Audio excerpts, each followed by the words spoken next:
சின்ன உதாரணம் ரசூலுல்லாஹ் சொல்லி காமிக்கிறாங்க. நரகம்ல நீ ரொம்ப சாதாரணமா நினைக்கிறப்பா, நரகம் எப்படிப்பட்டது தெரியுமா? அல்லாஹ் நாளை மறுமை நாள்ல உலகத்திலேயே அல்லாஹுவின் அருள் கொடையை அதிகம் அனுபவித்த ஒரு நபரை கூப்பிட்டு வருவாங்களாம். நாம் சொல்லுவோம் நம்பர் 1 பணக்காரன் சொல்லுவோங்களே, அந்த மாதிரி உலகத்திலேயே அல்லாஹுவின் அருள் கொடை, பொருளாதாரமோ குழந்தை செல்வமோ ஆரோக்கியமோ எல்லாத்தையும் அதிகம் ஒரு நபர் அனுபவிச்சிருப்பார்ல, அவர் அல்லாஹ் கூப்பிட்டு வந்து நரகத்துல ஒரு முக்கி எழுப்புவான். அப்ப அல்லாஹ் கேட்பானா, உலகத்துல ஏதாச்சும் இன்பத்தை அனுபவிச்சிருக்கிறியாப்பா? அந்த மனிதர் சொல்லுவாராம், உலகத்தில் ஒரு துளி அளவு கூட நான் இன்பத்தை அனுபவிக்கவில்லை இறைவா. ரசூலுல்லாஹ் சொல்லி காமிக்கிறாங்க. அஸ்ஸலாமு அலைக்கும் வரஹ்மத்துல்லாஹி வபரகாத்துஹு. இன்னல் ஹம்தலில்லாஹ் வ நஹ்மதுஹு வ நஸ்தஈனுஹு வ நஸ்தக்ஃபிருஹு வ நஊது பில்லாஹி மின் ஷுரூரி அன்ஃபுஸினா வ மின் ஷையாத்தி அஅமாலினா. من يهدي الله فلا مضل له ومن يضلله فلا هادي له واشهد ان لا اله الا الله واشهد ان محمدا عبده ورسوله اما بعد. يا ايها الناس اتقوا ربكم الذي خلقكم من نفس واحده وخلق منها زوجها وبث منهما رجالا كثيرا ونساء واتقوا الله الذي تساءلون به والارحام ان الله كان عليكم رقيبا. பேரும் புகழ்ச்சியும் வல்ல நாயகனாகிய அல்லாஹுவிற்கே உரித்தாகட்டும். அல்லாஹுவின் அன்பும் அருளும் பற்றா பெருங்கருணையும் இந்த உலகத்திற்கு தூதராக அல்ஹம்துலில்லாஹ் அல்ஹம்துலில்லாஹி ரப்பில் ஆலமீன். கணியத்திற்குரிய எல்லாம் வல்ல ஏக இறைவனின் நல்லடியார்களே, இங்கே ஒன்று குலம் இருக்கிற ஒவ்வொரு முஸ்லிம்களும் ஆண்களாக இருந்தாலும் சரி பெண்களாக இருந்தாலும் சரி ஒவ்வொரு நபர்களும் நம்முடைய உள்ளத்தில் ஆணித்தரமான ஒரு நம்பிக்கையை பதிய வைத்திருக்கிறோம். என்ன நம்பிக்கை? கண்டிப்பாக நாமெல்லாம் ஒரு நாள் மரணிக்க போகிறோம். குல்லு நஃப்ஸின் தாயிகத்துல் மௌத். ஏதோ ஒரு நாள் நமக்கு மரணம் வரப்போகிறது. அது இன்றைக்காக இருக்கலாம், நாளைக்காக இருக்கலாம், இன்னும் 10 வருடம் கழித்திருக்கலாம், அல்லது 5 நாட்கள் கழித்திருக்கலாம். ஏதோ ஒரு நாள் எப்படியும் நாம் மரணிக்க போகிறோம். நம்முடைய மரணத்திற்கு பின்பாக அல்லாஹ் மறுமை என்ற ஒரு நிகழ்வை தயாரித்து வைத்திருக்கிறான். அந்த மறுமை நாளில் நாம் செய்த ஒவ்வொரு காரியங்களும் விசாரிக்கப்படும். அல்லாஹ் சொர்க்கத்தை தயாரித்து வைத்திருக்கிறான், நரகத்தை தயாரித்து வைத்திருக்கிறான். நல்ல அமல்கள் அதிகமாக செய்திருந்தால் ஃபம்மா மன் ஸகுலத் மவாஸீனுஹு, யாருடைய நன்மையின் எடை கனத்து விட்டதோ ஃபஹுவ ஃபீ ஈஷத்திர் ராதியா, அவர் திருப்திகரமான வாழ்க்கையில் இருப்பார். வ அம்மா மன் ஹஃபத் மவாஸீனுஹு, யாருடைய நன்மையின் எடை குறைவாக இருக்கிறதோ ஃபஹும்முஹு ஹாவியா, அவர் ஹாவியாவில் இருப்பார், நரகத்தில் இருப்பார். இதை எல்லோரும் நம்புகிறோம் இல்லையா? நம்ம எல்லாருமே நம்புகிறோம். மறுமையை நம்புகிறோம். நாளை மறுமையில் சொர்க்கம் என்று ஒன்று இருக்கிறதுங்கிறத நம்புகிறோம். நாளை மறுமையில் நரகம் ஒன்று இருக்கிறது என்பதை நம்புகிறோம். ஆனால் இங்கே வருத்தத்திற்குரிய விஷயம் என்ன என்றால், அந்த நம்பிக்கை நம்முடைய வாழ்க்கையில் யதார்த்தத்தில் வெளிப்படுகிறதா என்றால் இல்லை என்பது தான் பிரதானமான பதிலாக இருக்கிறது. நீங்கள் ஏற்றுக்கொண்டாலும் சரி ஏற்றுக்கொள்ளாவிட்டாலும் சரி அதுதான் நிதர்சன உண்மையாக இருக்கிறது. உலகத்தில் ஒரு காரியத்தை நம்புகின்ற ஒரு மனிதன் தன்னுடைய வாழ்க்கையில் அதை எப்படி வெளிப்படுத்துகிறானோ அது மாதிரி ஒரு ஆணித்தரமான நம்பிக்கை மறுமையின் மீதோ நரகத்தின் மீதோ நமக்கு இருக்கும் என்றால் நம்முடைய வாழ்க்கையின் செயல்பாடுகளே வேற மாதிரி இருக்கும். உதாரணத்துக்கு பாருங்க, பாம்பு குறித்து நாம் எல்லாம் ஒரு அறிவு வைத்திருக்கிறோம் இல்லையா? பாம்பு கடித்தால் மரணித்து விடுவோம், விஷம் தலைக்கு ஏறி விடும் நம்புகிறோம் இல்லையா? யாராச்சும் பாம்பை பிடிச்சி பாயில பக்கத்தில் போட்டு படுப்போமா? பாம்பு கட்டி பிடிச்சி படுப்போமா? பாம்பு ஓடுது கையில் பிடிச்சி விளையாடுவோமா? பாம்பை பார்த்தா 4 அடி தள்ளி போய் நிற்போம். கையில் ஆட்டோமேட்டிக்காக ஒரு குச்சோ கல்லோ வந்துடும் இல்லையா? ஏன்னா நம்ம நம்புகிறோம், நம்முடைய அறிவு சொல்லுகிறது அது உனக்கு தீங்கிழைக்கக்கூடியது. அதோடு நீ போய் விளையாண்டு அதுக்கிட்ட சேட்டை பண்ணனா உன்னை கடிச்சிச்சுன்னா ஆல் க்ளோஸ் நம்புகிறோம். அதனால் அதனிடமிருந்து நம்மை தற்காத்துக் கொள்கிறோம். நாம் எதை குறித்து நம்புகிறோமோ அதை தன்னுடைய வாழ்க்கையில் யதார்த்தத்தில் நாம் நடைமுறையில் காட்டுகிறோம். மறுமை குறித்த நம்பிக்கையும் நம் இடத்தில் இருக்கிறது. இங்கு வந்திருக்கிற எந்த முஸ்லிம்களும் நாளை மறுமை என்று ஒன்று இல்லை என்று யாரும் சொல்ல போவதில்லை. அல்லாஹ் நாளைக்கு நரகத்தை தயாரிக்கவில்லை, நமக்கு சொர்க்கம் நரகம் எல்லாம் இல்லை என்று யாரும் சொல்ல போவதில்லை. நம்புகிறோம். ஆனால் அந்த நம்பிக்கை வெறும் வாய் அளவில் இருக்கிறது என்பது தான் யதார்த்தமான உண்மையாக இருக்கிறது. அல்லாஹ் திருமறை குர்ஆனில் சொல்கிறான், நாம் இந்த நரகம், மறுமை இதெல்லாம் கண்ணால் பார்க்காததினால் ரொம்ப அலட்சியமாக கடந்து செல்கிறோம். அதெல்லாம் பார்த்துக்கலாம், என்ன அல்லாஹ் ஹராமாக்கிட்டான், இதை செய்ய சொல்கிறான், நம்ம செய்யாமல் இருக்கிறோம், அதெல்லாம் பின்னாடி பார்த்துக்கலாம், எல்லாம் பண்ணி சொல்லுவான், பாவமன்னிப்பு தெரிவிக்கலாம், தௌபா தெரிவிக்கலாம் அப்படின்னு அலட்சியமாக நாம் நினைக்கிறோம். அல்லாஹுவின் தூதரும் அல்லாஹுவும் இந்த மறுமை நாளை குறித்து பேசுகின்ற பொழுது பயன்படுத்தப்படுகின்ற வார்த்தைகள் என்பதே மிக பயங்கரமாக இருக்கிறது. நீங்கள் திருமறை குர்ஆனை எடுத்து பாருங்கள். அல்லாஹ் சொல்கிறான், வத்தகு யௌமன், மறுமை நாளை நீங்கள் அஞ்சு கொள்ளுங்கள், துர்ஜஊன ஃபீஹி இலல்லாஹ், அல்லாஹ்வின் பக்கம் நீங்கள் திரும்பி எழுப்பப்படுகிற, திரும்பி கொண்டு வரப்படுகின்ற அந்த நாளை நீங்கள் அஞ்சு கொள்ளுங்கள். சும்ம துவஃபா குல்லு நஃப்ஸின் மா கஸபத், உலகத்தில் என்னென்ன சம்பாதித்தியோ எல்லாம் நாளை மறுமையில் உனக்கு கிடைக்கும். அல்லாஹ் இன்னும் ஒரு படி மேலாக சொல்லுகிறான், அஅத்தல்லாஹு லஹும் அதாபன் ஷதீத், அல்லாஹுவினுடைய வேதனை என்பது மிக கடுமையானதாக இருக்கும், மிக கடுமையாக அல்லாஹ் தயாரித்து வைத்திருக்கிறான். ஃபத்தகுல்லாஹ யா உலில் அல்பாபில்லதீன ஆமனூ, நம்பிக்கை கொண்ட அடியார்களே, நம்பிக்கை கொண்டவர்களில் அறிவுடையவர்களே, அல்லாஹ் அப்படியே பயன்படுத்துகிறான். வத்தகுல்லாஹ யா உலில் அல்பாபில்லதீன ஆமனூ, அல்லாஹுவை நம்பியே தௌஹீதை ஏற்ற ஏகத்துவத்தில் பயணிக்கிற சிந்தனை கொண்ட அறிவுடையவர்களே, இத்தகுல்லா, அல்லாஹுவை பயந்து கொள், கத் அன்ஸலல்லாஹு இலைக்கும் ذிக்ரா, அல்லாஹ் உனக்காக இறக்கி வைத்திருக்கிற அந்த அறிவுரைகளை சிந்தித்துக்கொள். மறுமை நாள் என்பதை வெறும் வாய் வார்த்தையில் நான் மரணித்தால் அல்லாஹ் எழுப்புவான், அல்லாஹ் நரகத்தை தயாரித்து வைத்திருக்கிறான் என்று வாய் வார்த்தைகள் நம்புகிற காரியம் அல்ல. நம்முடைய வாழ்க்கையில் ஒவ்வொரு செயல்பாட்டிலேயும் நரகம் குறித்தான பயம் இருக்க வேண்டும். என்னுடைய வாழ்க்கையில் ஒவ்வொரு செயலிலேயும், நான் பேசக்கூடிய ஒவ்வொரு பேச்சிலேயும், இதனால் நான் குற்றம் பிடிக்கப்பட்டு விடுவேனோ, இதனால் நான் நரகில் தூக்கி வீசப்பட்டு விடுவேனோ என்ற அச்ச உணர்வு ஒவ்வொரு சூழ்நிலையிலேயும் இருக்க வேண்டும். அதனால தான் எல்லாம் பயன்படுத்துறான், யா உலில் அல்பாபில்லதீன ஆமனூ, நம்பிக்கை கொண்டவங்கள்ல யாருக்கெல்லாம் அறிவு இருக்குதோ, யாரெல்லாம் சிந்தனையாளரோ அவெல்லாம் அல்லாஹ்வை பயந்துங்க. அல்லாஹ்வுடைய அறிவுரைகளை இறக்கி இருக்கிறோம், அல்லாஹ் அறிவுரை சொல்லி இருக்கிறான், அதை யோசித்து தயாராகிக்கொள். நரகம் என்பது அவ்வளவு கடுமையானது. இன்னும் அல்லாஹுவின் தூதர் அவர்கள் சொல்லுகிறார்கள், அல்லாஹ் குர்ஆனில் சொல்லி காண்பிக்கிறார், நாம் எல்லாம் அல்லாஹுவை குறித்து ஒரு கற்பனையில் இருப்போம். அல்லாஹ் மன்னிப்பவன், நிகரற்ற அன்பான், அர் ரஹ்மான் அர் ரஹீம் படிச்சிருக்கிறோம்ல, பிஸ்மில்லாஹிர் ரஹ்மானிர் ரஹீம், அளவற்ற அருளாளன், நிகரில்லா அன்பாளன். அல்லாஹ் சொல்லியே சொல்றான், நபி இபாதி அன்னி, நபியே என்னுடைய அடியார்களுக்கு நீங்கள் எச்சரிக்கை செய்யுங்கள், அறிவிப்பு செய்யுங்கள். நபி இபாதி அன்னி, நபியே என்னுடைய அடியார்களுக்கு நீங்கள் எச்சரிக்கை செய்யுங்கள், அவர்களிடத்தில் சொல்லுங்கள், இன்னி அன கஃபூருர் ரஹீம், நான் மன்னிக்க கூடியவன், அளவற்ற அன்பாளன் தான். அல்லாஹ் அடுத்து சொல்லுகிறான், அதே நேரத்தில் வ அன்ன அதாபி ஹுவல் அதாபுல் அலீம், ஆனால் என்னுடைய வேதனை அதுதான் மிக கடுமையான வேதனை. நான் ஒருத்தவனை மன்னிச்சனா மன்னிப்பேன், ஒருவேளை நான் ஒருவனை தண்டிப்பேன் என்று சொன்னால் என்னுடைய தண்டனை, நான் தரக்கூடிய வேதனை இதுவரை அவன் அனுபவித்து பார்த்திராத மிக கடுமையான தண்டனையாக இருக்கும். இதுவரைக்கும் அப்படி ஒரு வேதனையை அவன் அனுபவித்திருக்கவே மாட்டான். நான் மன்னிக்கிறவன் தான், இறக்க குணம் உள்ளவன் தான். அதே நேரத்தில் நான் தண்டிச்சனா உன்னால தாங்க முடியாது. நான் என்னுடைய வேதனையை உனக்கு கொடுத்தனா அதனால் உன்னால் அதை ஜீரணிக்கவே முடியாது, அவ்வளவு பயங்கரமாக இருக்கும். இந்த நரகம் குறித்து, மறுமை நாளை குறித்து அல்லாஹும் அல்லாஹுவின் தூதரும் நமக்கு பேசுகின்ற பொழுது அது சொல்லுகிற ஒவ்வொரு செய்திகளும் உண்மையில் நம்மை அந்த இடத்தில் வைத்து கற்பனை செய்து பார்க்கின்ற பொழுது அவ்வளவு பயங்கரமாக இருக்கிறது. உலகத்தில் நாம் இன்றைக்கு வாழுகிறோம், சர்வ சாதாரணமாக நம்முடைய எல்லா செயல்பாடுகளில் பெரும்பான்மையான காரியங்கள் இஸ்லாத்துக்கு எதிரானதாகவே இருக்கிறது, நமக்கு பாவத்தை சம்பாதித்து தரக்கூடியதாகவே இருக்கிறது. உதாரணத்திற்கு ஒரு சில காரியங்களை நீங்கள் யோசித்து பாருங்கள்.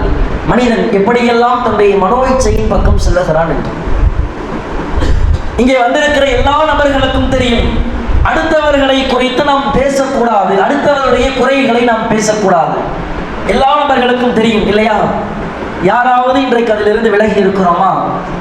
ஒரு நபரிடத்தில் பேசினால் அடுத்த 5வது நிமிஷம் இன்னொரு நபரினுடைய குறை நம்மிடத்தில் சர்வ சாதாரணமாக வந்துவிடும். அவர் அதை செய்கிறார், இதை செய்கிறார், அவர்கிட்ட அது சரியில்லை, இது சரியில்லை. மனுஷன் எப்படி தொழுகிறான், தொழுவ தெரியல. அடுத்தவர்களுடைய குறைகள் நம்முடைய நாவுகளில் சர்வ சாதாரணமாக வருகிறது. அதை நாம் ஒரு பெரிய விஷயமாகவும் எடுக்கல. நம்முடைய குடும்பத்தில் ஒரு மிகப்பெரிய திருமணம் நடக்கும், நபிவழிக்கு மாற்றமான திருமணமாகவே இருக்கும். இருந்தாலும் நாம் அங்கே போய் தலையை காமிச்சிட்டு வருவோம். உள்ளம் சொல்லும் இது நபிவழிக்கு மாற்றம், நான் என்னுடைய மகளுக்கு திருமணம் செய்தாலோ என்னுடைய மகனுக்கு திருமணம் செய்தாலோ இப்படி செய்ய மாட்டேன், இது நபி காட்டி தந்தது இல்லை. இருந்தாலும் என்னுடைய உறவுக்காரன், என்னுடைய சொந்தக்காரன், என்னுடைய தம்பி பையன், என்னுடைய அண்ணன் பையன் திருமணத்திற்கு போய் தலையை காண்பிக்காவிட்டால் பெரும் குற்றமாகிவிடும். உறவுகள் எல்லாம் நம்மை விமர்சிப்பார்கள். இஸ்லாத்தில் திரைப்படமோ இசையோ ஹராம் தெரியும். தெரிந்திருந்தாலும் என்ன செய்வது? அதுதான் பொழுதுபோக்கு எல்லாருடைய வாழ்க்கையிலையும் இன்றைக்கு இருக்கிறா இல்லையாங்க? இன்றைக்கு திரைப்படத்தை விட்டு விலகிய இஸ்லாமிய குடும்பங்கள் எத்தனை பேர்? நாடகங்களை விட்டு விலகிய இஸ்லாமிய குடும்பங்கள் எத்தனை பேர்? அது இன்னைக்கு ஒரு தப்பு மாதிரியே இல்லாமல் போயிடுச்சு. அது ஹலாலாக்கப்பட்டு விட்டது நாடகங்கள் எல்லாம். அன்னைக்கு மதரசா பேரண்ட் ஒருத்தவங்க கால் பண்ணாங்க. கால் பண்ணி அதிர்த்து என் பிள்ளையை கண்டிஷனிங்க, சொல்கிற பேச்சையே கேட்க மாட்டான், படிக்கவே மாட்டேங்கிற அதிர்த்து. சில சொன்னேன், என்னம்மா செஞ்சால் சொல்லுங்க, நான் அட்வைஸ் பண்ணுறேன் அவனுக்கு. அவங்க அம்மா சொல்கிறாங்க, கையில் புக்கே எடுக்க மாட்டான் அதிர்த்து, நான் எப்பெல்லாம் நாடகம் பார்க்க உட்காரணும் என் கூடயே வந்து உட்காந்துக்கிறான், நான் என்ன சொன்னாலும் கேட்க மாட்டான். இப்போ என்ன செய்யறது? அவனுக்கு அட்வைஸ் பண்ணுறதா இல்லை அவங்க அம்மாவுக்கு அட்வைஸ் பண்ணுறதா? ஏன் சொல்றேன், நான் சர்வ சாதாரணமாகிவிட்டது. இசை இஸ்லாத்தில் ஹராம், திரைப்படங்கள் ஆபாச காட்சிகள் பார்க்கக்கூடாது. ஆனால் என்னுடைய செல்போனிலேயோ என்னுடைய வீட்டில் இருக்கிற டிவியிலேயோ திரைப்படமோ இசையோ நாடகங்களோ எல்லாம் என்னுடைய வாழ்க்கையில் ஹலால், தப்புதான். இருந்தாலும் நான் செய்கிறேன். சர்வ சாதாரணமாகிவிட்டது. அல்லாஹ்வின் தூதர் நபி தோழர்களை அழைத்து சொல்லுகிறார்கள், அல்லாஹ் சொர்க்கத்தை படைத்தான், நரகத்தை படைத்தான். இந்த நரகத்தை படைக்கின்ற பொழுது, அதை பற்றி சொல்லுகின்ற பொழுது ரசூலுல்லாஹ் சொல்லி காண்பிக்கிறார்கள், லம்மா ஹலகல்லாஹு நார், அல்லாஹ் நரகத்தை படைத்தான். நரகத்தை படைத்து விட்டு யா ஜிப்ரீலோ, ஜிப்ரீலே இதுஹப் ஃபன்துர் இலைஹா, போய் நரகத்தை போய் பார்த்துட்டு வாங்க. ஜிப்ரீல் அலைஹிஸ்ஸலாம் பார்த்து விட்டு வருகிறார்கள்.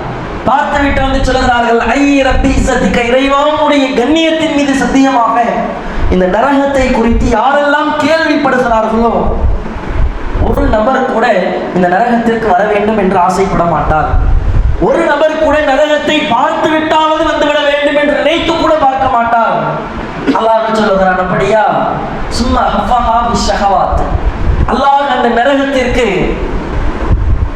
எதால் திரையிடுகிறான்? எதால் திரையிடுகிறான்? மனோ இச்சைகளால் திரையிடுகிறான். இப்ப சொல்றான் அல்லாஹ், இது ஃபன்துர் இலைஹா, இப்ப போய் பார்த்துட்டு வாங்க. பார்த்து விட்டு வந்த ஜிப்ரீல் அலைஹிஸ்ஸலாம் சொல்கிறார்கள், ஐ ரப்பி இஸ்ஸத்திக, இறைவா உன்னுடைய கண்ணியத்தின் மீது சத்தியமாக, லகத் ஹஷீது, எனக்கு பயமாக இருக்கிறது. லகத் ஹஷீது, எனக்கு பயமாக இருக்கிறது. அல்லாஹ் யபகாஹதும் இல்லாதஹலஹா, இந்த நரகத்தில் மனிதர்களில் ஒரு நபர் கூட நுழையாமல் எஞ்சியிருக்க மாட்டாரோ என்று எனக்கு பயமாக இருக்கிறது. ஒட்டுமொத்த மனித சமூகமும் நரகத்தில் தான் விழுந்து கிடக்குமோ என்று எனக்கு பயமாக இருக்கிறது. ஏனென்றால் இன்றைக்கு வாழக்கூடிய இஸ்லாமிய சமூகம், முஸ்லிம்கள் உலகத்தில் தன்னுடைய வாழ்க்கையை இஸ்லாத்தின் கட்டுப்பாட்டில் வைத்துக் கொள்வதை விட, அல்லாஹ்வுக்கும் அல்லாஹ்வின் தூதருக்கும் கட்டுப்படுவதை விட, தன்னுடைய மனோ இச்சைகளுக்கு, தன்னுடைய உலக ஆசைகளுக்கு, உலக ஆதாயத்திற்கு தான் இன்றைக்கு பெரும் முக்கியத்துவம் தருகிறோம். ரொம்ப சாதாரணமா நினைக்கிறவங்க நரகம் அப்படிங்கிறத, ஏதோ 4 எழுத்துல நரகம் இப்படி கடந்து போற மாதிரி கடந்து போற எல்லாம் நெருப்புல போட்டுருவோம், அவ்வளவுதானே நரகம்னா. நரகம்ங்கிறது அதோட நெருப்புல போடுறது மட்டும் இல்லை. நாம் நினைக்கிறோம் உலகத்தில் ஏதோ ஒரு நாள் முடிய போற நிரந்தரம் இல்லாத வாழ்க்கைக்காக எத்தனையோ நாட்கள் பாடுபடுகிற, உழைக்கிற, அற்பமான நிரந்தரமற்ற இந்த உலகத்தில் ஒரு வீட்டை எழுப்புவதற்காக தன்னுடைய வாழ்நாளில் பாதி வாழ்நாட்களை, ஒரு 20-25 வருடங்களை உலகத்தில் ஒரே ஒரு வீட்டை எழுப்புவதற்காக செலவழிக்கிற நாம், மரணமே இல்லாத நிரந்தர வாழ்க்கைக்காக செலவழிக்கிற நேரங்கள் ரொம்ப ரொம்ப குறைவு. நரகத்தை குறித்து அல்லாஹ்வின் தூதர் உபதேசம் செய்கிறார்கள் நபி தோழர்களுக்கு. மக்களே, நரகம் என்பது எப்படி தெரியுமா? ரசூலுல்லாஹ் சொல்றாங்க, நாருக்கும் ஜுஸூன் மின் 70 ஜுஸூஅன் மின் நார். மக்களே, உலக நெருப்பு நரக நெருப்பினுடைய 70 பாகங்களில் இருந்து ஒரு பாகம் தான். உலகத்திலே உச்சபட்சமான நெருப்பா நீ எதை நினைக்கிறியோ அது நரகத்திலே 70 பாகத்தில் ஒரு பாகம் தான். சஹாபாக்கள் கேட்கிறாங்க, யார் சொல்லலாம், மனிதர்களை தண்டிப்பதற்கு உலகத்தில் உள்ள நெருப்பே போதுமானது தானே, இதை விட 69 மடங்கு வேணுமா? கரெக்டான கேள்விதானே. உங்களை வைத்து நீங்கள் கற்பனை செய்து பாருங்கள். திடீரென்று உங்களுடைய உடம்பில் தீ பற்றுகிறது, உடம்பு அப்படியே பற்றி எரிகிறது, உங்களுடைய தோள்கள் எல்லாம் அப்படியே கருகுகிறது, வெப்பத்தை நீங்கள் உணர்கிறீர்கள், தோளில் உள்ள வேதனைகள் அது கருகுகின்ற பொழுது கடுமையான வேதனையா இல்லையா? இதை தாண்டிய ஒரு வேதனை வேணுமா? உலகத்தில் இருக்கிற சாதாரண நெருப்பு, உலகத்தில் நாம பயன்படுத்துகிற நெருப்பே சாதாரண நெருப்புங்க. இதை விட மிக கடுமையான வெப்பம் கொண்டதெல்லாம் இருக்குது. ஒரு டிராப் பட்டா போதும், கையில இந்த பக்கம் ஓட்ட வழியா வெளில வந்துடும். இந்த எரிமலை குழம்புகளிலிருந்து வெடித்து வருகின்ற நெருப்புகள் அதுவெல்லாம் நாம் தீக்குச்சியில பயன்படுத்துகிற நெருப்பை விட பல மடங்கு அதிகமானது. அல்லாஹ் சொல்லுகிறான், உலகத்தில் உள்ள நெருப்பு என்பது நரகத்தில் இருக்கிறதுல 1% தான், மீது 69 மடங்கு நரகத்தில் இருக்கிறது. சஹாபாக்கள் கேட்கிறாங்க, ரசூலுல்லாஹ் உலகத்தில் இருக்கிற நெருப்பே போதாதா, இதை விட 69 மடங்கு அதிகரிக்க வேண்டுமா? ரசூல் ஸல்லல்லாஹு அலைஹி வஸல்லம் சொல்லுகிறார்கள், ஆம், உங்களை நரகத்தில் வேதனை செய்வதற்கு அல்லாஹ் யாரை நரகில் போடுகிறானோ அவர்களை தண்டிப்பதற்கு உலகத்தில் உள்ள நெருப்பை விட 69 மடங்கு அதிகமாகத்தான் படைத்து வைத்திருக்கிறான். அது எந்த மாற்றமும் கிடையாது. யோசித்து பாருங்கள், நரக நெருப்பில் அல்லாஹ் தூக்கி வீசுகின்ற பொழுது நம்முடைய விரல் நுனிகளில் இருந்து நம்முடைய தலை முடிகளில் இருந்து ஒவ்வொரு பகுதியும் அப்படியே புசுங்கும். உடல்கள் தோள்கள் எல்லாம் அப்படியே நெருப்பில் கருகுகின்ற பொழுது சுப்ஹானல்லாஹ், அந்த வேதனைகளை எல்லாம் நாம் அனுபவித்து விடவே கூடாது. மனிதனால் தாங்கிக் கொள்ள முடியாத அளவிற்கு அந்த வேதனைகள் இருக்கும். ஒரு சின்ன உதாரணம் சொல்லி காமிக்கிறாங்க. நரகம் நீ ரொம்ப சாதாரணமா நினைக்கிறப்பா, நரகம் எப்படிப்பட்டது தெரியுமா? அல்லாஹ் நாளை மறுமை நாள்ல உலகத்திலேயே அல்லாஹுவின் அருள் கொடையை அதிகம் அனுபவித்த ஒரு நபரை கூப்பிட்டு வருவாங்களாம். நாம் சொல்லுவோம் நம்பர் 1 பணக்காரன் சொல்லுவோங்களே, அந்த மாதிரி உலகத்திலேயே அல்லாஹுவின் அருள் கொடை, பொருளாதாரமோ குழந்தை செல்வமோ ஆரோக்கியம் எல்லாத்தையும் அதிகம் ஒரு நபர் அனுபவிச்சிருப்பார்ல, அவர் அல்லாஹ் கூப்பிட்டு வந்து நரகத்துல ஒரு முக்கி எழுப்புவான். அப்ப அல்லாஹ் கேட்பானா, உலகத்துல ஏதாச்சும் இன்பத்தை அனுபவிச்சிருக்கிறியாப்பா? அந்த மனிதர் சொல்லுவாராம், உலகத்தில் ஒரு துளி அளவு கூட நான் இன்பத்தை அனுபவிக்கவில்லை இறைவா. ரசூலுல்லாஹ் சொல்லி காமிக்கிறான். இந்த நரகத்தினுடைய வெப்பம் அல்லாஹ் அப்படி முக்கி எழுப்புகின்ற பொழுது உலகத்திலேயே அல்லாஹ்வின் அருள் கொடைகளை, செல்வங்களை, பொருளாதாரத்தை அதிகம் பயன்படுத்திய உலகத்தில் திருப்திகரமாக வாழ்ந்த ஒரு மனிதர் சொல்லுவான், உலகத்தில் ஒரு துளி கூட நான் இன்பத்தை அனுபவிக்கவில்லை. நரகத்தினுடைய கடுமை என்பது அப்படி இருக்கும். அல்லாஹ் நரகத்தில் ஆடையை தருவான், நெருப்பால் ஆன ஆடை, நெருப்பால் ஆன போர்வை நமக்கு கொடுக்கப்படும். இன்னும் சொல்ல போனா அல்லாஹ்வின் தூதர் அவர்கள் நமக்கு சொல்லி காண்பிக்கிறார்கள், நரகத்துல அல்லாஹ் 2 செருப்புகளை உங்களுக்கு தருவான். ரசூல் எப்படியெல்லாம் நபி தோழர்களுக்கு புரிய வைக்கிறாங்க பாருங்க. அல்லாஹ் உங்களுக்கு 2 செருப்புகளை தருவான். அந்த 2 செருப்பை உங்களுடைய கால் பாதத்தில் நீங்கள் மாட்டுவீர்கள். அடுத்த வினாடி சாப்பாட்டு உலை கொதிக்கும் பார்த்தீங்களா, அந்த பாத்திரம் கொதிக்கிற மாதிரி உங்களுடைய மூளை கொதிக்க ஆரம்பித்து விடும். இதுதான் நரகத்திலேயே குறைந்தபட்ச தண்டனை, இருக்கிறதுலே ஆக லோவஸ்ட் பனிஷ்மெண்ட் இதுதான். கற்பனை செய்து பாருங்கள், என்னுடைய கால் பாதத்தில் நான் மாட்டுகிறேன், அடுத்த வினாடி என்னுடைய தலை உச்சியில் இருக்கிற மூளை அந்த வெப்பத்தின் காரணத்தினால் கொதிக்கிறது என்றால் இதுதான் அல்லாஹ் படைத்திருக்கிற குறைந்தபட்ச தண்டனை என்றால், அல்லாஹ் இதை விட மிக பயங்கரமாக படைத்து வைத்திருக்கிற தண்டனைகள் எல்லாம் எப்படி இருக்கும்? அதையெல்லாம் தாங்கிக் கொள்ள முடியுமா? இந்த குறைந்தபட்ச தண்டனையால் தாங்க முடியுமாங்க? ஒரு கடைக்கு போறீங்க, செருப்பு வெயில்ல விட்டுட்டு போறீங்க, திருப்பி வந்து காலில் அந்த செருப்பு போட முடியல. நெருப்பு பத்தி எரிஞ்ச செருப்பு இல்லை, சூரிய வெப்பத்துல வெயில்ல கடந்த நெருப்பு, கால் கொதிக்குது. வண்டியை வெயில நிறுத்திட்டு போறீங்க, போய் உட்கார முடியுதா? தண்ணியை ஊற்றி துணியெல்லாம் போட்டு நல்லா தொடச்சிட்டு அதுக்கப்புறம் உட்காந்து போவார். இல்லை கொண்டு போய் நல்லா ஒரு 1/2 மணி நேரம் நிப்பாட்டி போட்டுட்டு அப்புறம் வண்டி எடுத்துட்டு போவார். உலகத்தில் இருக்கிற சாதாரண வெப்பம். கற்பனை செய்து பாருங்கள், என்னுடைய கால் விரல்களில் நான் மாட்டினால், என்னுடைய கால் பாதத்தில் மாட்டினால் என்னுடைய மூளை கொதிக்கும். அல்லாஹ்வின் தூதர் அவர்கள் சொல்லி காண்பித்து இதுதான் குறைந்தபட்ச தண்டனை என்று சொல்லுகிறார். இன்னும் அல்லாஹ் குர்ஆனில் சொல்லி காண்பிக்கிறார். நரகத்தை குறித்து பேசுகின்ற பொழுது அல்லாஹ் சொல்லுகிறான், அவனுக்கு முன்னாடி நரகம் இருக்கிறது, அவனுக்கு சீல் நீர் புகட்டப்படும். அல்லாஹ் சீலை குடிக்க சொல்லி கொடுப்பான். அல்லாஹ் இந்த நரகத்துக்கு போடல. நரகவாதிகளுக்கு அல்லாஹ் தண்டனை கொடுக்கக்கூடிய தண்டனை பாருங்கள். மனித உடம்புகளில் இருந்து வருகின்ற சீல்கள் கற்பனை செய்து பார்க்க முடியுமா? அதை குடிப்போம், தொட்டு பார்ப்போமா? முதல்ல உடம்புலேருந்து சீல் வடியுதுங்க, கையால தொடுவோமாங்க, எவ்வளவு அருவருப்பாக நினைப்போம். அதை குடிக்க சொல்லி அல்லாஹ் சொல்லுவான். அது தொடர்ந்து அல்லாஹ் இன்னும் சொல்றான், அந்த சீலை அவன் விழுங்குவான், மிடராக தன்னுடைய வாயில் ஊற்றுவான். ஆனால் அது அவனுடைய தொண்டை குழிக்குள்ளேயே நின்று கொள்ளும், சிக்கிக்கொள்ளும். முழுசா நாள் முழுங்கவும் முடியாது. தொண்டை குழியில் சிக்கிக் கொள்கின்ற பொழுது அல்லாஹ் சொல்லுகிறான், ஒவ்வொரு புறத்தில் இருந்தும் அவனுக்கு மரணம் வரும். முன்னால் இருந்து மரணம் வரும், பின்னால் இருந்து மரணம் வரும், வலது பக்கம் இடது பக்கம் எல்லா புறத்திலேயும் அவனுக்கு மரணம் வரும். அந்த மரண வேதனை அனுபவிப்பான்னு சொல்லுவாங்கல்ல. தொண்டையில எதையோ முழுங்கிட்டீங்க, தொண்டையில சிக்கிரிச்சு மூச்சு விட முடியல, என்ன செய்வீங்க? ஒரு தவிப்பு வரும் பார்த்தீங்களா? அந்த மாதிரி எல்லா புறங்களில் இருந்தும் மரணம் வரும். அல்லாஹ் சொல்கிறான்,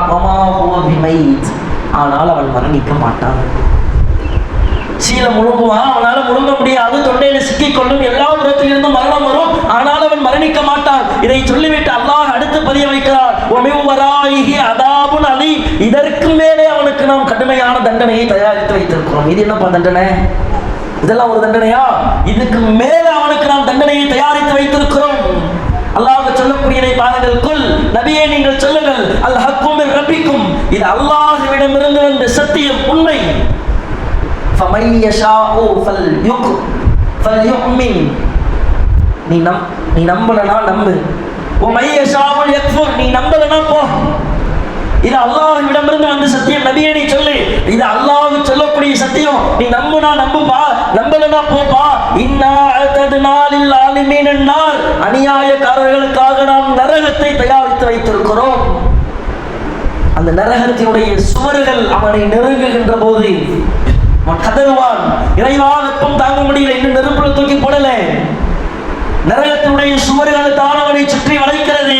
அப்பொழுதே அவன் கதறுவான், இறைவா என்னால் இங்கே நிற்க முடியவில்லை, தண்ணீர் வேண்டும். அல்லாஹ் சொல்லுகிறான், தண்ணீராக உமக்கு எதை நாம் தருவோம் தெரியுமா? செம்பு பாத்திரம் கேள்விப்பட்டிருக்கீங்களா? செம்பு, அந்த செம்பை உருக்கி மனிதனுடைய முகத்தை பொசுக்கக்கூடியதை தண்ணீராக நாம் அவனுக்கு கொடுப்போம். குடிக்க முடியுமாக? ஒரு செம்பு பாத்திரத்தை, ஒரு இரும்பை, செம்பை உருக்கி தண்ணீராக நமக்கு தரப்படுகிறது. நாம் அதை விழுங்குவோமா, குடிப்போமா? அதுதான் உங்களுக்கு நீராக கொடுக்கப்படும். இன்னும் ஒரு படி மேலாக இறைவன் நமக்கு சொல்லி காண்பிக்கிறான். நாளை மறுமை நாளில் நாம் நினைக்கிறோம், அல்லாஹ் தூக்கி நரகத்தில் போட்டான்னா உலகத்திலே நெருப்பு நம்ம மேலே வருதுங்க. ஒரு வீடு பத்திரிக்கிட்டு எரியுது, நடுவில் ஒருத்தர் நிற்கிறான் புதுசாக வீட்டில், அவன் மேலேயும் நெருப்பு வந்துருச்சு. அதிகபட்சம் ஒரு 2 நிமிஷம் இல்லையா? அதிகபட்சம் ஒரு 5 நிமிஷம் இல்லையா? மூத்தா போயிடுவான். அதிகபட்சம் வேதனை அனுபவிச்சு 5 நிமிஷம் தான் அனுபவிப்போம்னு நினைக்கிறீங்க. நரகத்தில் அல்லாஹ் நம்மை போட வேண்டும் என்று முடிவெடுத்து விட்டால் நம்முடைய தோற்றமே வேற. நீங்கள் ஹதீஸ்களில் பார்க்கலாம், நம்முடைய தோல் புஜங்கள் இருக்கு பார்த்தீங்களா?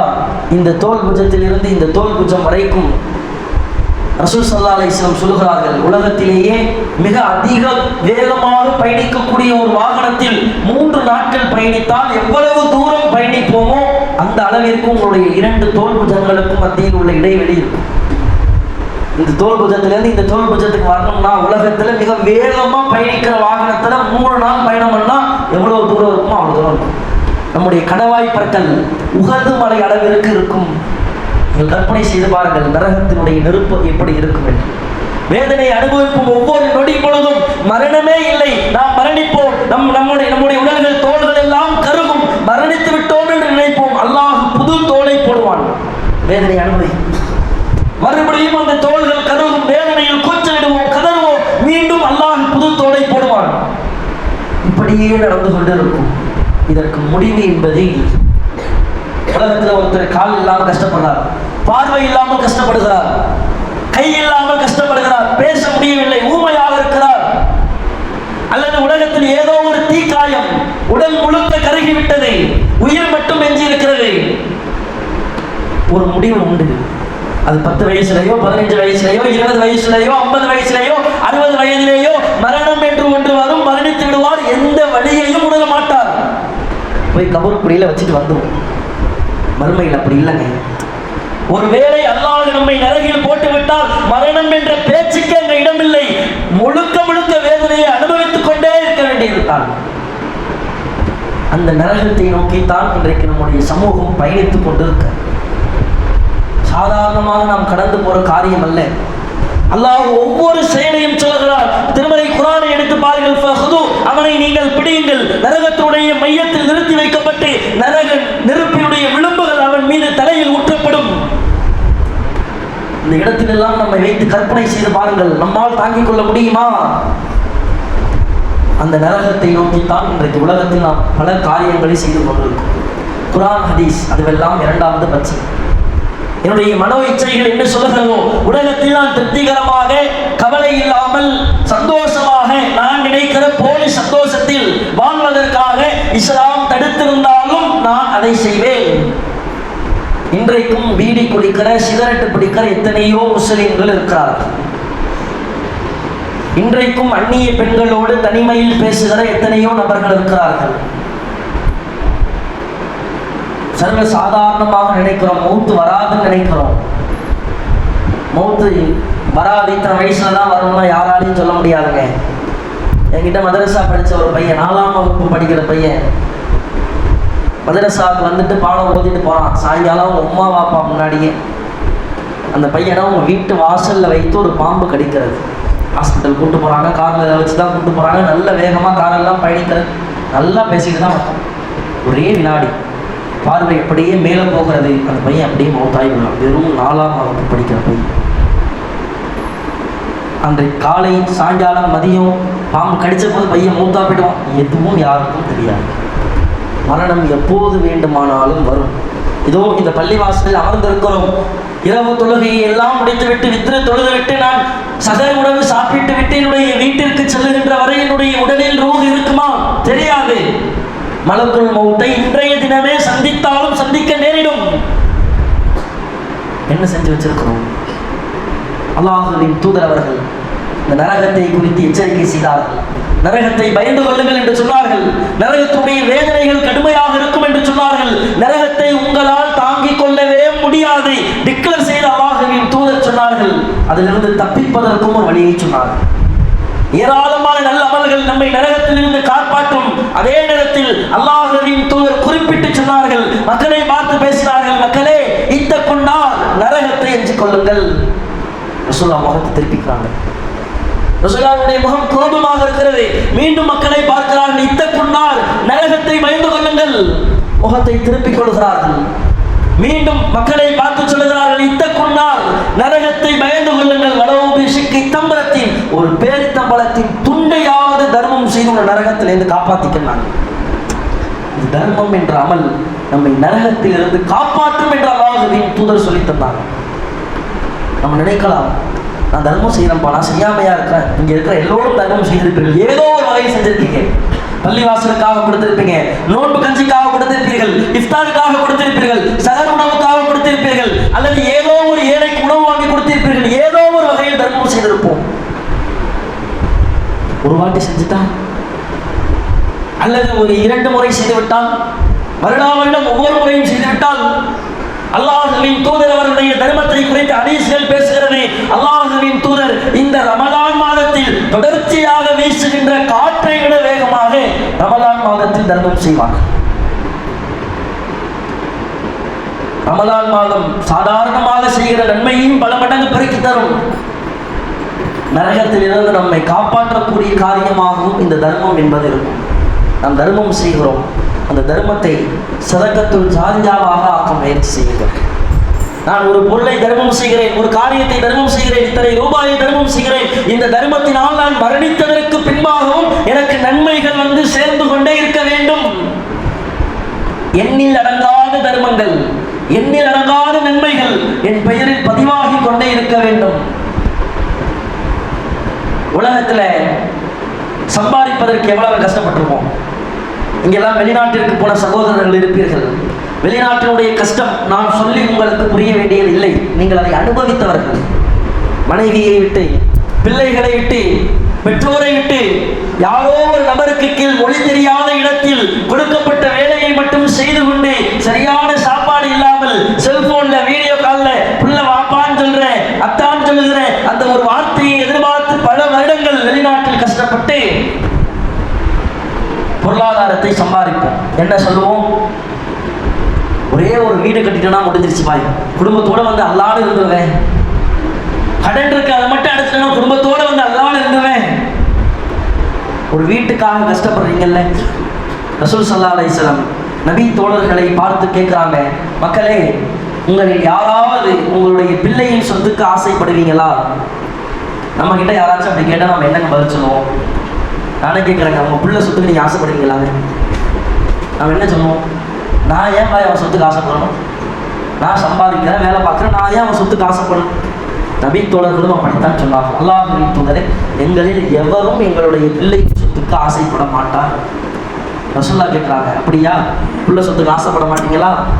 அப்படி என்றால் உங்களுடைய சொத்து என்னன்னு முதல்ல தெரிஞ்சுக்கோங்க. நீங்கள் சம்பாதித்து வைத்ததெல்லாம் உங்கள் சொத்து இல்லை. நீங்கள் எதையெல்லாம் ஆபரணங்களாக அணிந்திருக்கிறீர்களோ அதுவெல்லாம் உங்கள் சொத்து இல்லை. உங்கள் பெயரில், உங்களுடைய பெயரில் பத்திரத்தில் பதிவு செய்து 2 ஏக்கர் நிலம் இருக்கலாம், தோப்பு இருக்கலாம், துறவு இருக்கலாம், ஒரு வீடு இருக்கலாம், நீங்கள் அலங்காரமாக ஆசையாக போடுகின்ற நகைகள் இருக்கலாம். அது 1, 2, 10, 15 ஏதோ ஒண்ணு உங்க பேர்ல இருக்கிறதுனால உங்களுக்கு சொந்தம் இல்லை. நீங்கள் எதை செலவழித்தீர்களோ அது மட்டும்தான் உங்களுடைய சொத்து. ரசூலுல்லாஹ் சொல்றாங்க, உண்மை அதுதான். நீங்க மௌத்தா போயிட்டீங்க, உங்களை கபர்குழியில கொண்டு போய் வச்சுட்டாங்க. எங்கள் வாப்பா 20 வருஷம் வெளிநாட்டில் இருந்து கஷ்டப்பட்டாரு. எங்கள் உம்மா ஆசையா போட்டிருந்த நெக்லஸ், எங்கள் உம்மா ஆசையா போட்டிருந்த நகை ஒரு நாள் கூட கலந்தது இல்லை. அவ்வளவு ஆசையாக இருந்தார்கள். என்னுடைய மனைவி ஆசைப்பட்டு போட்டிருந்த செயின், என்னுடைய வாப்பா சொந்தமாக சேர்த்து வைத்திருந்த பல வருடங்கள் கஷ்டப்பட்டு கட்டிய வீடு எடுத்துட்டு போங்க வாப்பா, எடுத்துட்டு போங்க உம்மா, கபூர்ல போட்டு மூட போறானா? உங்களுடைய பிள்ளை அதை அனுபவிக்கும். உங்க பேர்ல 10 ஏக்கர் இருக்கட்டுங்க, 10 லட்சம் ரூபாய் இருக்கட்டுங்க, நீங்க மௌத்தா போனதுக்கு அப்புறம் அதுல இருந்து ஒத்த பைசா கூட உங்களுக்கு கிடையாது. உங்களுடைய பிள்ளைகள் அதை அனுபவிப்பார்கள். அதைத்தான் ரசூலுல்லாஹ் சொன்னாங்க, நீங்கள் சேமித்து வைத்ததெல்லாம் உங்கள் சொத்து இல்லை, அதெல்லாம் உங்களுடைய வாரிசின் சொத்து. நீங்கள் செலவு செய்தது மட்டும்தான் உங்களுடைய சொத்து. இப்போ நீங்கள் யோசிச்சு பாருங்க, உங்களுக்காக, மறுமைக்காக நீங்கள் என்ன செலவு செய்திருப்பீர்கள்? இத்தனை ஆண்டு காலம் உலகத்தில் வாழ்ந்திருப்போம்ல, அல்லாஹ்வின் பாதையில் நான் தர்மம் செய்தது இத்தனை லட்சம் ரூபாய் நான் இஸ்லாத்திற்காக தர்மம் செய்திருக்கிறேன். நம்மால் சொல்ல முடியுமா? உலகத்தில் சொல்ல முடியும். லட்சக்கணக்கில் செலவு செய்து இடம் வாங்கியிருக்கிறேன் சொல்லுவோம். லட்சக்கணக்கில் செலவு செய்து வாகனம் வாங்கியிருக்கிறோம் சொல்லுவோம். லட்சக்கணக்கில் செலவு செய்த ஆபரணங்கள் வாங்கியிருக்கிறோம் சொல்லுவோம். ஒரு 10 வருஷமோ 15 வருஷமோ 10 நிமிஷமோ தான் நம்ம கூட அது இருக்க போகுது. உலகத்தில் வாழுகின்ற பொழுது இந்த நரகத்திலிருந்து நம்மை காப்பாற்றிக் கொள்வதற்கு மிக சிறந்த காரியம் தர்மம் என்ற காரியம். இந்த தர்மம்னு சொல்லும் பொழுது அது நம்முடைய நன்மைகளை அதிகப்படுத்துகிற தர்மமாக இருக்கும். அல்லாஹ் காசை பார்க்கவே மாட்டாங்க. நீங்க எவ்வளவு செலவு பண்றீங்கலாம் பார்க்க மாட்டாங்க. இவர் 1 லட்சம் கொடுத்துட்டாரு, இவருக்கு நிறைய நன்மையை கொடு, ஒரு 10 மாதம் கொடுத்துருக்காங்க, நன்மையை கொடுக்காத அப்படின்னு அல்லாஹ் பார்க்க மாட்டாங்க. அல்லாஹ் உங்களுடைய செயல்பாடுகளை, உங்களுடைய உள்ளத்தை பார்க்கிறார். இன்னல்லாஹ் லா யன்துரு இலா சுவரிக்கும், அல்லாஹ் உங்களுடைய தோற்றத்தை பார்க்க மாட்டான், உங்களுடைய உள்ளத்தை தான் பார்ப்பான். நீ எவ்வளவு கொடுத்ததெல்லாம் பார்க்க மாட்டான், நீ எந்த சூழ்நிலையில் கொடுக்கிறாய். உன்னால சம்பாதிக்கவே முடியல, மாசம் ஒரு நாளைக்கு 500 ரூபாய் தான் கூலியாக பெற்று வருகிறான், அதுல இருந்து ஒரு 20 ரூபாய் அல்லாஹ்வின் பாதையில் எதாச்சும் அல்லாஹ்விடத்தில் மிகப்பெரிய தர்மம் அது.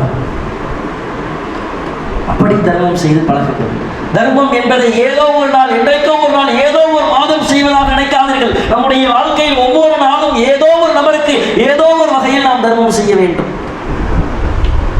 அந்த ஏதோ ஒரு நபருக்கு என்று சொல்வதற்கு பதிலாக இன்னும் சொல்ல போனால், இந்த தௌஹீதுக்காக சிரமப்படுகிற, தௌஹீத் கொள்கைக்காக கஷ்டப்படுகிற எத்தனையோ பிள்ளைகளுக்கு நீங்கள் தர்மம் செய்யலாம்.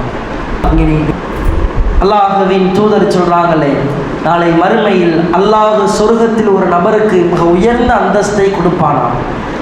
அப்போ அந்த மனிதர் கேட்பாராம், இறைவா, இந்த அந்தஸ்துக்கான எந்த அமலையும் நான் செய்யலை, இவ்வளோ பெரிய அந்தஸ்தை கொடுத்துருக்கேன், அதுக்கான எந்த வேலையும் நான் செய்யலையே. அப்போ அல்லாஹ் சொல்லுவான், நீ செய்யலப்பா, ஆனால் உலகத்தில் உன் பிள்ளைகளை விட்டுட்டு வந்தானே, உன்னுடைய பிள்ளைகள் கேட்ட பிரார்த்தனை, உன்னுடைய பிள்ளைகள் செய்த துவாக்கள், அதுதான் இன்றைக்கு உனக்கு இவ்வளவு பெரிய அந்தஸ்து என்று அல்லாஹுவின் அல்லாஹ் சொல்வதாக ரசூல் ஸல்லல்லாஹு அலைஹி வஸல்லம் அவர்கள் சொல்லித் தருகிறார்கள். நாம் நம்முடைய பிள்ளைகளை மார்க்க கல்வியில் படிக்க ஆர்வமூட்டுவோம். நம்முடைய பொருளாதாரத்தை இஸ்லாத்திற்காக தன்னுடைய வாழ்க்கையை அர்ப்பணிப்பு செய்கிற, இஸ்லாத்திற்காக தன்னுடைய இளம் பருவத்தை அர்ப்பணிப்பு செய்கிற அந்த இளம் பிள்ளைகளுக்காக நம்முடைய பொருளாதாரத்தை வாரி வழங்குவோம். தர்மம் என்பது நம்மை நரகத்திலிருந்து காப்பாற்றக்கூடிய பெரும் அமலாக இருக்கும், பெரும் வாக்கியமாக இருக்கும் என்பதை உணர்ந்து அதிகமாக தர்மம் செய்யக்கூடிய வாய்ப்பினை வல்ல ரஹ்மான் உங்களுக்கும் எனக்கும் தந்தருள் புரிவானாக. வாஹிரு தஅவானா அல்ஹம்துலில்லாஹி ரப்பில் ஆலமீன். அஸ்ஸலாமு அலைக்கும் வரஹ்மத்துல்லாஹி வபரகாத்துஹு.